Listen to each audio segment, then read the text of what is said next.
Teknik pengukuran kebisingan sound level meter, dosimeter. Outline. Konsep dasar pengukuran kebisingan. Sound level meter, SLM, noise dosimeter, audiometri, sebagai monitoring kesehatan, integrasi pengukuran kebisingan dan audiometri dalam sistem manajemen K3.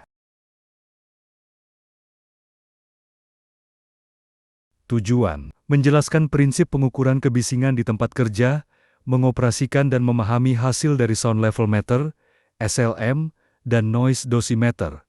Menjelaskan peran audiometri sebagai bagian dari monitoring kesehatan pekerja. Mengintegrasikan hasil pengukuran kebisingan dan audiometri ke dalam sistem manajemen K3 untuk perencanaan pengendalian risiko.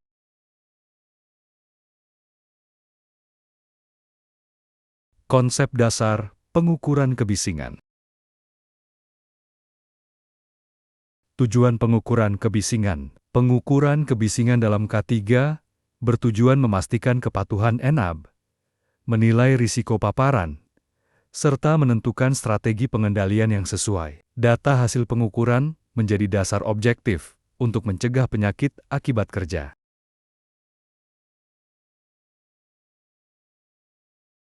Environmental versus personal monitoring. Environmental monitoring mengukur tingkat bising di lingkungan kerja. Personal exposure monitoring mengukur paparan individu sepanjang jam kerja.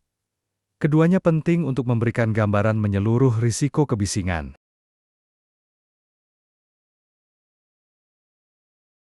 Kaitan dengan HIRA-DC. Hasil pengukuran kebisingan digunakan dalam proses HIRA-DC. Identifikasi area atau aktivitas bising. Penilaian tingkat risiko berdasarkan hasil pengukuran. Penentuan kontrol untuk menurunkan risiko ke tingkat aman. Sound level meter, SLM. Definisi dan fungsi. Sound level meter SLM adalah alat ukur kebisingan yang digunakan untuk mengetahui tingkat bising di titik tertentu. Alat ini penting dalam K3 untuk mengidentifikasi area berisiko tinggi sebelum dilakukan analisis lebih lanjut.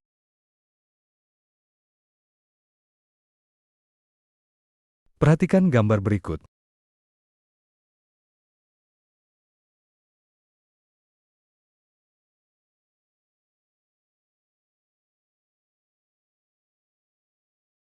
Parameter utama. Parameter utama yang diukur dengan SLM adalah dBA, intensitas suara berbasis sensitivitas telinga manusia. Equivalent continuous level, rata-rata energi kebisingan selama periode tertentu. Kelebihan SLM. Kelebihan SLM adalah metode pengukuran yang cepat dan praktis. Cocok digunakan untuk pemetaan area bising noise mapping, sehingga memudahkan identifikasi zona berbahaya dan perencanaan pengendalian. Keterbatasan SLM. Keterbatasan SLM adalah tidak mampu menggambarkan paparan individu sepanjang shift kerja. Hasilnya hanya mewakili kondisi saat pengukuran, sehingga perlu metode lain untuk menilai paparan personal pekerja. Contoh penggunaan SLM biasanya digunakan untuk survei awal tingkat kebisingan di tempat kerja. Noise mapping untuk menggambar distribusi bising. Alat ini efektif untuk tahap identifikasi sebelum masuk ke pengukuran personal.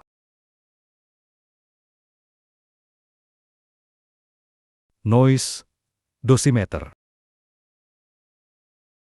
Definisi dan fungsi. Noise dosimeter adalah alat yang dipasang pada pekerja untuk mengukur paparan kebisingan personal selama jam kerja. Alat ini lebih akurat dalam menilai risiko karena merekam paparan nyata yang diterima pekerja.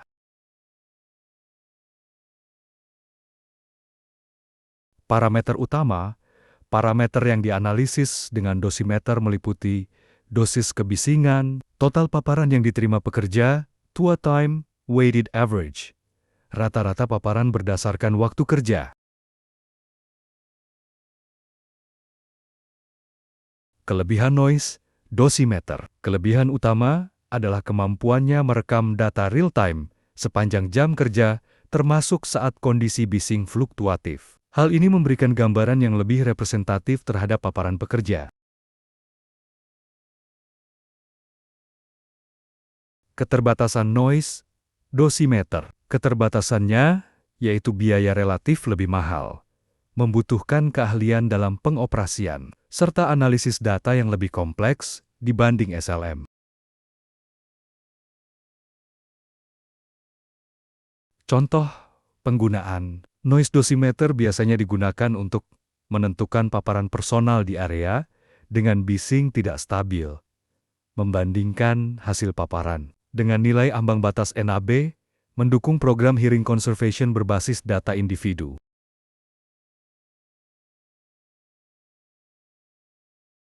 Audiometri sebagai monitoring kesehatan. Definisi audiometri. Audiometri adalah tes pendengaran yang digunakan untuk mendeteksi gangguan akibat kebisingan kerja. Tes ini menjadi bagian penting dalam monitoring kesehatan pekerja yang terpapar bising.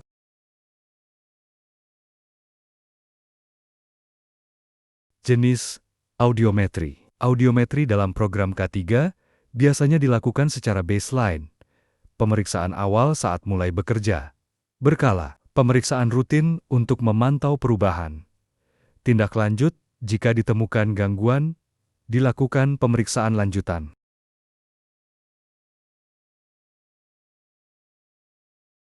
Hubungan dengan program konservasi pendengaran. Audiometri merupakan komponen utama dalam Hearing Conservation Program HCP. Hasil tes dipakai untuk menilai efektivitas pengendalian kebisingan dan memberikan dasar bagi intervensi medis maupun teknis. Integrasi dengan data paparan, hasil audiometri harus dikaitkan dengan data pengukuran kebisingan. Paparan tinggi tambah audiogram menurun, intervensi segera diperlukan. Paparan terkontrol, tapi ada penurunan, evaluasi kemungkinan faktor non-kerja. Dokumentasi hasil audiometri. Hasil audiometri wajib didokumentasikan sebagai bukti kepatuhan hukum, serta bagian dari sistem kontrol risiko kesehatan kerja. Data ini juga menjadi acuan dalam evaluasi kinerja SMK 3, ISO ke-45001. Integrasi pengukuran kebisingan dan audiometri dalam sistem manajemen K3. Pengukuran kebisingan sebagai data teknis risiko. Hasil pengukuran kebisingan memberikan data kuantitatif tentang tingkat paparan di lingkungan kerja. Data ini menjadi dasar dalam menentukan area bising prioritas, menilai tingkat risiko terhadap NAB, merancang strategi pengendalian teknis maupun administratif.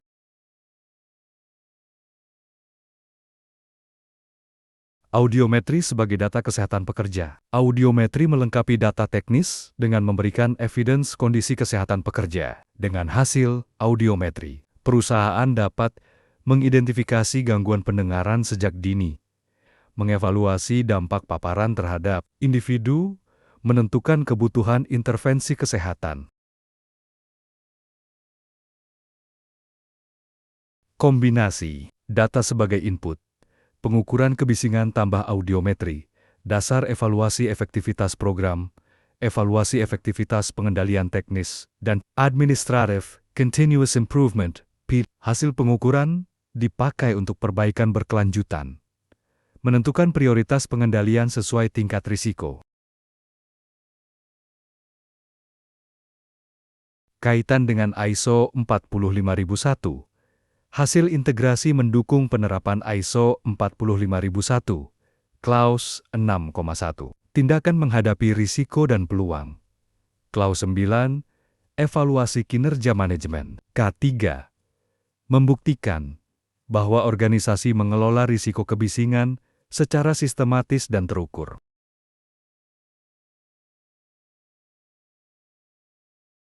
Peran manajemen dalam pengukuran dan audiometri. Manajemen wajib menjamin Pengukuran dilakukan rutin dan terdokumentasi. Hasil audiometri dianalisis dan ditindaklanjuti. Adanya komitmen sumber daya untuk program konservasi pendengaran. Hal ini memastikan perlindungan pekerja serta kepatuhan pada regulasi dan standar internasional.